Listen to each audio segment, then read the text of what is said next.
likeness. He's not contributing. I mean, not because he ain't trying. Just like I remember when he first came back on January 4th, you were real.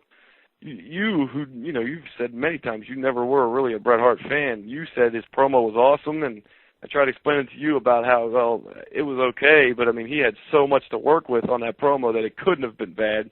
And I said you'll see in the next few weeks he's done his big I'm back and here's what happened in the past promo. Now what the hell is he going to do when he switches to a real storyline that he's just and it's the storyline based on the whole thing, so you would think he would have plenty of stuff to say, but it's the same shit every week.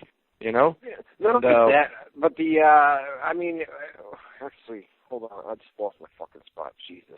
Yeah, I was just going to say, you said I had more to say, but the only thing, in general, I've got stuff to say about that program, but I don't have the notes in front of me, so I don't remember exactly. I just remember Vince was being a world-class dick, and they had like a cool camera shot of Brett's sunglasses, so you could see Vince's face reflecting off the sunglasses. That was kind of cool. Yeah, I noticed that too. Basically, Vince came out and basically said that Brett came out and said, you invited me back for one final farewell speech, and then Vince says, you know what, dude, I didn't invite you back for one more. I screwed you again, man. I screwed you again. And then Vince basically challenged him to a fight, knowing that now he's injured and can't fight, and that's basically what Brett said. Was in a car accident a couple weeks ago, and obviously I can't fight. So one thing led to another, and Vince was walking out, and Brett said, you know what, fuck it. You want a match, you're on at WrestleMania. I'm sure that they're going to have to do, that Vince can't work a match. That Brett can't work a match. So there's got to be some sort of stipulations that they're going to add, whether it's it's got to be a street fight. Street fight, yeah. And the other thing that I don't understand is why did they do that car wreck angle? I mean, the only thing they alluded to during that promo last night was Brett saying it like very offhand remark that I'm not sure you didn't have anything to do with it, talking to Vince.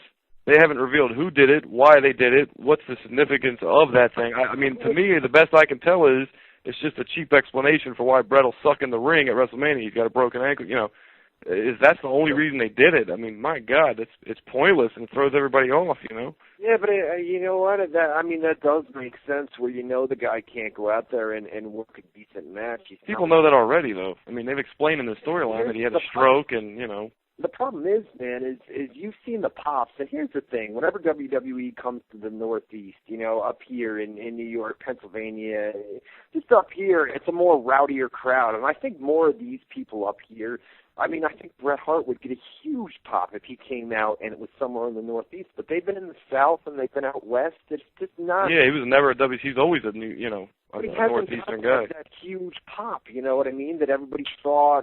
He's not doing anything with ratings either, man. It's weird. I thought this would have been like a huge. It already feels just like a regular WWE angle. It doesn't have that. That first week, it was like, holy shit! I'm looking at Bret Hart. In a WWE ring, it doesn't feel like that at all anymore. There's only been a few more appearances since then. The crowd doesn't help that either, though, when they're dead silent during his promos, where I think if he came to a more, obviously Canada or somewhere in the Northeast where they really know who Bret Hart is, you know what I mean? And people, I think, older fans would come to see him in the Northeast, whereas now, it's a lot of kids, you know what I mean? And kids have no idea who the fuck he is, you know what I mean? And they've been in the South, and I'm not saying that all fans in the South suck and all fans out West suck, but they're not the same crowd as Canadians or people in the Northeast, and we haven't been able to see that in recent weeks because they haven't been. Weren't they in Canada the first week he came back?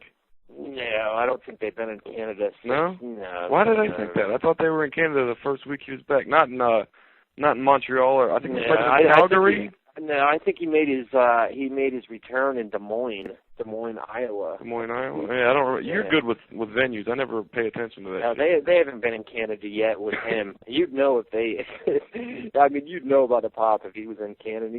I know they were in Montreal a few weeks before he came back, because Sergeant Slaughter was hosting, and they pretended like Bret was coming out, and they never did. But yeah, that was weeks back. But yeah, actually, somebody in the chat room says it was Dayton, Ohio. Yeah, that's right. And then they were in Des Moines, I believe, the week after or 2 weeks after, somewhere around there. But yeah, that's where he made his return to WWE. And people, I don't know, people just haven't taken to him. You know what I mean? The crowd response hasn't been there. And WrestleMania is what, in Phoenix, Arizona? So that's not going to help him much. It's going to be a huge crowd, and they're going to be complete marks, so he'll get a huge pop. But still, man, I would have expected kind of like when Hulk Hogan was in wherever it was, Toronto, wherever it was the night after WrestleMania when he had the match with The Rock. They had to go through like 2 commercials without him saying a word because the crowd wouldn't shut up about cheering and applaud. I thought Brett would get something like that. Maybe not that level, but it hasn't been even close, you know. That's exactly what I'm talking about, where he would have came out and got that 10-minute ovation, you know what I mean? And he just hasn't got that. And I don't know, I mean, I think, like I said before, if they were in the Northeast, if they were in Canada, I think he would have got that reaction, and they just haven't been here yet, you know what I mean? And it'll be interesting to see what happens, because I think he's going to stick around. He's fairly happy with what's going down now with the storyline angle. So I think we know that he signed 2 weeks past WrestleMania, and I think they'll do something beyond that to keep him on TV. We'll have to wait and see. The Raw rating came in. Well, we're talking about getting rid of the guest host concept, so maybe he could be like a GM or some shit like that. Because otherwise, what would he even do? There you go. Yeah, what was the Raw numbers? Raw was a 3.7, drew hours of 3.6 and 3.8. That's all right. That's not bad. 3.7 is I mean, they were down at, 3.1 not too long ago. And then really? Well, yeah, it wasn't that long ago. I don't ago. remember that. Yeah, it was a 3.1, and then it's been showing around the 3.3, 3.4 in recent weeks. And then in the past, it's been like a 3.6 the past few weeks, no? Yeah, it was showing around 3.3, 3.4, and then for the past few weeks, it's been up around the 3.6. Okay. For about the past month, it's been up around 3.6, but before that, they were 3.3, 3.4, and now we're up to a 3.7, and we've got next Monday will be interesting because we have over on TNA, we've got Hulk Hogan and Abyss teaming up to take on Flair and Styles in a big man versus Vince and Cena on Raw. Exactly, and they announced another match. What was the other match that they announced for Raw? For TNA? No. Oh, on Raw. I don't know, man. Oh, something with Orton or somebody. Yeah, it's Randy Orton in a handicap match. It's Randy Orton. Okay, there you go. Cody Rhodes and Ted DiBiase. Yeah, so that's announced for next week as well.